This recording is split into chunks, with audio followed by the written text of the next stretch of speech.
যোৱা এই মাহৰ 10 তাৰিখে হিমন্ত বিশ্ব শৰ্মা ডাঙৰীয়াই এটা টুইট কৰিছিলে। আপোনালোকে হয়তো জ্ঞাত যে তেওঁ এটা কথা উল্লেখ কৰিছিলে যে যিবোৰ আমাৰ অসমীয়া মাধ্যমৰ বিদ্যালয়, বিশেষকৈ অসম জাতীয় বিদ্যালয়ৰ আৰ্হিত বা অসম জাতীয় বিদ্যালয় শংকৰদেৱ শিশু নিকেতন তেনেকুৱা ব্যক্তিগত খণ্ডৰ অসমীয়া মাধ্যমৰ বিদ্যালয়ৰ পৰা 25% ছিট চৰকাৰে লৈ পেলাই যিখিনি EWS কেটেগৰী আছে, মানে ইকনমিক উইকাৰ ছেকশ্যন, অৰ্থনৈতিকভাৱে যিসকল ব্যক্তি সচ্ছল নহয়, তেওঁলোকক 25% ছিট চৰকাৰীভাৱে তেওঁলোকক দিব পাৰে। কিন্তু ইয়াত এটা আটাইতকৈ ডাঙৰ কথাটো হ'ল, আমি এটা RTIৰ জৰিয়তে এটা তথ্য পাইছোঁ যে অসম গভৰ্ণমেণ্টে এই 25% ছিট 2021তেই দিব লাগে বুলি যিকোনো চৰকাৰী বা ব্যক্তিগত খণ্ডৰ বিদ্যালয় 25% ছিট উইকাৰ ছেকশ্যনক দিব লাগে বুলি উল্লেখ আছে। কিন্তু তেওঁ এই কথাটো উল্লেখ নকৰি তেওঁ এটা ধুনীয়াকৈ কুৱেশ্যনবোৰক চিন দি কেৱল অসমীয়া মাধ্যমৰ বিদ্যালয়ৰ ক্ষেত্ৰত বা বিশেষ কিছুমান ব্যক্তিগত খণ্ডৰ অসমীয়া মাধ্যমৰ বিদ্যালয়ৰ ক্ষেত্ৰত তেওঁ কিয় এই বস্তুটো প্ৰয়োগ কৰা দেখিবলৈ পালোঁ। গুৱাহাটীত বিশেষকৈ ব্যক্তিগত খণ্ডৰ বৃহৎ যিবোৰ ইংৰাজী মাধ্যমৰ স্কুল আছে, অসমৰ চুকে কোণে আছাম ভেলীৰ পৰা লৈ অসমৰ আটাইতকৈ ডাঙৰ ব্যক্তিগত খণ্ডৰ বিদ্যালয় বন্দিয়া ইণ্টাৰনেশ্যনেল ক্ষেত্ৰত সেই কথাটো কিয় প্ৰযোজ্য নহয়, সেয়া অসমৰ ৰাইজে সুধিব বিচাৰিছে BJP নেতৃত্বাধীন এই চৰকাৰখনক যে আপোনালোকে খেনুক দেখি ৰন্ধা ভৰা, খেনুক দেখি দুৱাৰ মৰা এই নীতিটো কিয় ল'ব বিচাৰিছে। যি সময়ত আমি দেখিছোঁ 140খনতকৈ অধিক বিদ্যালয় ৰাজ্যত এতিয়াও কেঁচা ঘৰত চলি আছে, প্ৰায় 511খন বিদ্যালয় যি সময়ত এতিয়াও বিজুলী নোহোৱাকৈ চলি আছে, হাজাৰ বিদ্যালয় য'ত এতিয়াও ফেন নাই, পাংখা নাই, বিজুলী নাই। তাৰপিছতো আমাৰ অসমীয়া মাধ্যমৰ বিদ্যালয়ত কোনো ধৰণৰ পৰিকল্পিত ব্যৱস্থা নথকা, যি মুখ্যমন্ত্ৰীয়ে কয় যে দুখীয়া ল'ৰা ছোৱালীয়ে ইংৰাজী মাধ্যমত পঢ়াৰ মন নাই নেকি। আমি আপোনালোকৰ সংবাদ মাধ্যমৰ জৰিয়তে দেখিছোঁ তেওঁ দম্বালি মাৰি পেলাই প্ৰশ্ন কৰে যে ক্লাছ 7ৰ পৰা ক্লাছ 6ৰ পৰা ইংৰাজীত বিজ্ঞান আৰু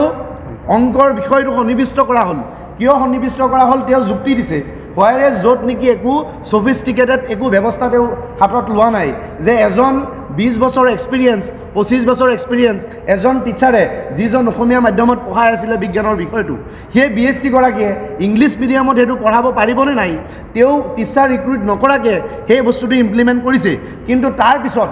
তেওঁ ইমান বুকু ফিন্দাই ডাঙৰ কথা কয় যে আমাৰ দুখীয়া গাঁৱৰ শ্ৰমিক কৃষকৰ সন্তান ইংৰাজী মাধ্যমত পঢ়াৰ মন নাই নেকি। যদি ইংৰাজী মাধ্যমত সেই ল'ৰা ছোৱালীখিনি পঢ়াৰ মন আছে, তে যিটো আপুনি 25% যিটো ৰিজাৰ্ভেশ্যনৰ ইকনমিকেলি উইক ছেকশ্যন বা নিম্ন আৰু মধ্যবিত্ত পৰিয়ালৰ কাৰণে আপুনি যিটো কৰিব বিচাৰিছে, সেই কামখিনি বন্দিয়া ইণ্টাৰনেশ্যনেল, DPS, NPS, আছাম ভেলীকে আদি কৰি অসমত মই কেৱল বিশেষ 4খন বিদ্যালয়ৰ নাম ক'ব বিচৰা নাই, এজ ফৰ এক্সাম্পল কৈছোঁ যে এনেকুৱা আৰ্হিত যিবোৰ ইংৰাজী মাধ্যমৰ বিদ্যালয় আছে, সেই ইংৰাজী মাধ্যমৰ বিদ্যালয়বোৰৰ ক্ষেত্ৰত প্ৰযোজ্য নহয় নেকি। দ্বিতীয় কথা, আমি যেতিয়া বন্দিয়া ইণ্টাৰনেশ্যনেল পাব্লিক স্কুলৰ আমি যেতিয়া পাব্লিক ডমেইনত যিখিনি ডিছক্ল'জাৰ আছিলে আমি কি দেখা পালোঁ, সেইখিনি যেতিয়া আমি দেখিলোঁ, তেওঁলোকে তাতে কিছুমান যিটো ৱেবছাইটত যিটো মুকলিকৈ আছে, আপোনালোকে যদি ৱেবছাইট ভিজিট কৰে দেখিব যে তেওঁলোকে চৰকাৰৰ ৰুলছ এণ্ড ৰেগুলেশ্যন সেইখিনি কথা তেওঁলোকে চিয়াহী দি ক'ৰবাত যদিও লিখিছে, কিন্তু ইকনমিক উইকাৰ ছেকশ্যনৰ ক্ষেত্ৰত তেওঁলোকে এটাও ছিট ৰিজাৰ্ভেশ্যন কৰা আমি দেখা নাপালোঁ। আৰু যদি ৰিজাৰ্ভেশ্যন কৰিছে, যদি তেনেকুৱা আছে, হয়তো তেওঁলোকৰ এইখিনি আমি তেওঁলোকৰ যিখিনি পাব্লিক ডমেইন আছে তাত আমি দেখিবলৈ পালোঁ হয়। গতিকে চৰকাৰক এটা কথা ক'ব বিচাৰিছোঁ যে ৰাজহুৱা আৰু চৰকাৰী খণ্ডত 2014 আৰু 2016 চনৰ পিছত যি মাধমাৰ সৃষ্টি কৰিছে, বিশেষকৈ আপোনালোকে কোনো প্লেনিং নোহোৱাকৈ কলেজবোৰক যিধৰণে নিজৰ এটা ব্যক্তিগত মুনাফাৰ কাৰণে বিশ্ববিদ্যালয়লৈকে ৰূপান্তৰিত কৰিছে, কোনো ছফিষ্টিকেট আৰু বেছিক ইনষ্ট্ৰুমেণ্ট নথকাৰ পিছতো আপোনালোকে কলেজ টিচাৰ ৰিক্ৰুটমেণ্টৰ আমি যোৱাবাৰ তালিকা দেখিছিলোঁ, একেখন তালিকাতে যোৱাবাৰ যিখিনি মানুহৰ নাম আহিলে এইবাৰো আহিলে, তাৰমানে আপোনালোকে দেখুৱাব খুজিছে যে 1 লাখ নিযুক্তি প্ৰক্ৰিয়া আমি সম্পূৰ্ণ কৰিছোঁ। গতিকে অসমৰ ৰাইজে বিশেষকৈ বৌদ্ধিক মহলে এই ক্ষেত্ৰত খুব চিন্তিত আৰু বৌদ্ধিক মহলে প্ৰশ্ন কৰিছে যে আপোনালোকে যিখিনি কৰি আছে, কেৱল আৰু কেৱল এটা শ্ৰেণীৰ নাগৰিকক, কেৱল আৰু কেৱল অসমৰ কেইজনমান বিশিষ্ট উদ্যোগী কৰ্পোৰেট গোষ্ঠীক যি এই শিক্ষা আৰু স্বাস্থ্যৰ কেন্দ্ৰটোত আপোনালোকে যি ৰাজনৈতিকভাৱে তেওঁলোকক ধনী কৰিব বিচাৰিছে, যি আপোনালোকে তেওঁলোকক এটা ব্যক্তিগত মুনাফা দিব বিচাৰিছে, সেয়া আমি কৰিব নিদিওঁ। আৰু কংগ্ৰেছৰ তৰফৰ পৰা বিশেষকৈ আজি এই প্ৰেছ মিটৰ জৰিয়তে আমি জনাব বিচাৰিছোঁ, মুখ্যমন্ত্ৰী ডাঙৰীয়াই বিগত 4 দিন আগত যিটো কথা কৈছিলে যে 25% ৰিজাৰ্ভেশ্যন অসমীয়া মাধ্যমৰ বিদ্যালয়ৰ ক্ষেত্ৰত, ইকনমিক উইকাৰ ছেকশ্যনৰ ক্ষেত্ৰত, আমি এটা কথা মুখ্যমন্ত্ৰীক প্ৰশ্ন কৰিব বিচাৰিছোঁ, অসমৰ সজাগ জনতাই প্ৰশ্ন কৰিব বিচাৰিছে যে ইকনমিক উইকাৰ ছেকশ্যনৰ যি 25% ৰিজাৰ্ভেশ্যন আছে, ইট শ্বুড বি